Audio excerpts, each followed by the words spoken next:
सुबह की हल्की धूप गली में चमक रही है। सब कुछ शांत और जिंदा लग रहा है। छत पर बैठा है माइलो, एक असली सुंदर तेज बिल्ली, सब कुछ देखते हुए। नीचे से निकलता है रीजो, छोटा सा चूहा हाथ में ब्रेड का टुकड़ा लेकर।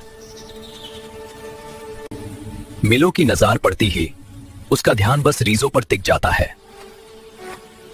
और फिर बिना किसी शोर शराबे के एक हल्का सा चेस शुरू होता है। रीजो तेज भागता है, मिलो उसके पीछे।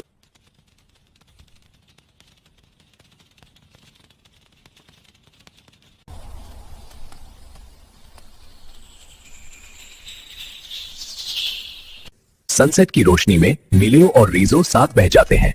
एक बिल्ली और पल के लिए दोस्त बन गए।